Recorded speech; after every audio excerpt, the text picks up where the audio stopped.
السلام علیکم ورحمۃ اللہ وبرکاتہ۔ أعوذ بالله من الشيطان الرجيم بسم الله الرحمن الرحيم لقد كان لكم في رسول الله أسوة حسنة۔ محترم صاحبان کرام، اللہ رب العزت نے اس عالم میں بہت ساری چیزیں پیدا کی ہے اور ان میں اشرف المخلوقات حضرت انسانوں کو بنایا، اور انسانوں میں سب سے اشرف المخلوقات حضرت انبیاء کرام کو بنایا۔ انبیاء کرام میں سب سے افضل محمد مصطفیٰ صلی اللہ علیہ وسلم کو بنایا۔ آپ صلی اللہ علیہ وسلم تمام انسانوں کے لیے رہبر ہے، آپ صلی اللہ علیہ وسلم تمام انسانوں کے لیے نمونہ ہے۔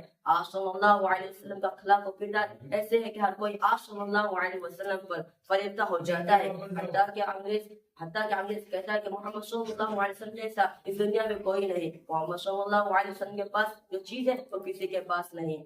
دوستو صلی اللہ علیہ وسلم کی سیرت کا مطالعہ کرو، اس کو پھیلاؤ اور اس پر چلو۔ محترم حضرت، آپ صلی اللہ علیہ وسلم کی سیرت و اخلاق کہاں تک بیان کی جائے؟ حضرت عائشہ صدیقہ رضی اللہ عنہا فرماتی ہے کہ قرآن آپ صلی اللہ علیہ وسلم کی سیرت اخلاق کا مجموعہ ہے۔ اللہ نے قرآن اتارا اور آپ صلی اللہ علیہ وسلم کے اخلاق اس کی تفسیر ہے۔ ایک مرتبہ آپ صلی اللہ علیہ وسلم کسی غزوے سے واپس لوٹ رہے تھے۔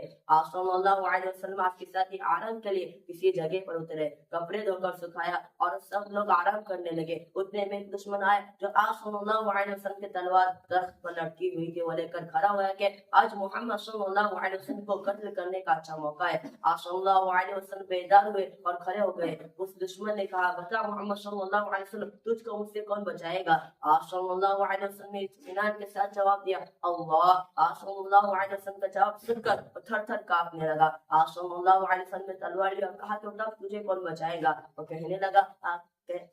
وہ کہنے لگا کہ آپ کے رحم و کرم پر ہو۔ آپ صلی اللہ علیہ وسلم معاف کر دیا۔ دیکھو، حضور صلی اللہ علیہ وسلم کو قتل کرنے جا رہا تھا مگر حضور صلی اللہ علیہ وسلم نے معاف کر دیا۔ یہ تھے آپ صلی اللہ علیہ وسلم کا اخلاق۔ ایسے کئی واقعات ہیں جو کتب حدیث میں بھرے پڑے ہیں۔ آپ صلی اللہ علیہ وسلم کو کتنا ستایا، کتنا اذیتیں دی، پھر بھی آپ صلی اللہ علیہ وسلم سب کو معاف کر دیا۔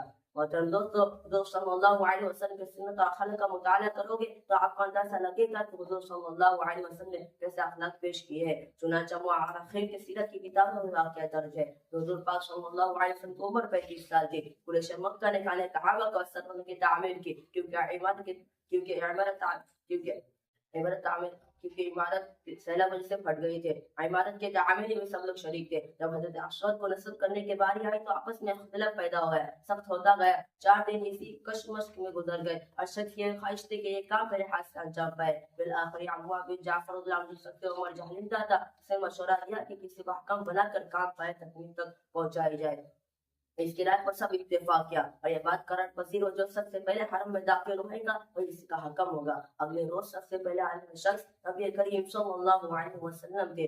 آپ صلی اللہ علیہ وسلم کو خانہ کعبہ کے دروازے پر پایا تو ھذا امین وامینہ کے نعرے لگا دیے، یہ امین ہے، ہم ان کے فیصلے پر راضی ہے۔ نبی کریم صلی اللہ علیہ وسلم اپنی فراست اور زرکی سے ایک تدبیر کی چادر بچھائے، اس کے بعد اپنی دست مبارک سے وہ پتھر چادر رکھ دیا اور ہر قبیلے کے سردار کو حکم دیا گیا کہ اس کو اٹھا کر لے چلو۔ وہ پتھر اس جگہ تک لے جایا گیا جہاں اس کو نصب کرنا تھا۔ اس کے بعد حضور پاک صلی اللہ علیہ وسلم اپنی دست مبارک سے اس کو جگہ نصب کر دیا۔ اس طرح وہ جھگڑا ختم ہو گیا، ورنہ قریش مکہ معمولی باتوں پر برسا ہجوم کیا کرتے تھے، یہ بڑا کام تھا۔ محترم سامعین کرام، اس واقعے سے یہ معلوم ہوتا ہے کہ حضور پاک صلی اللہ علیہ وسلم کس طرح لوگوں کے درمیان جھگڑوں کو مٹایا۔ اگر آج بھی کوئی شخص کسی قوم کا قائد بننا چاہتا ہے تو تاجدار مدینہ محمد مصطفیٰ صلی اللہ علیہ وسلم کے اخلاق و سیرت کا مطالعہ کر کے اس کو عملی جامہ پہنا جائے۔ انشاءاللہ ظلم و زیادتی، خون خرابہ، دنگا فساد، دور و ظلم آج تو دیکھنے کو نظر آ رہا ہے، خود بخود مل سکتا ہے۔ اللہ تعالیٰ اور آپ کو مجھے تمام انسان کو صلی اللہ علیہ وسلم کی سیرت اور اخلاق کے مطابق زندگی گزارنے کی توفیق نصیب فرمائے۔ ان چند باتوں پر شیخ میں تقریر ختم کرتا ہوں۔ محمد کے طریقے سے قدم جو ہٹائے گا، محمد کے طریقے سے قدم جو ہٹائے گا، کبھی رشتہ نہ پائے گا، کبھی منزل نہ پائے گا۔ وما علینا الا البلاغ۔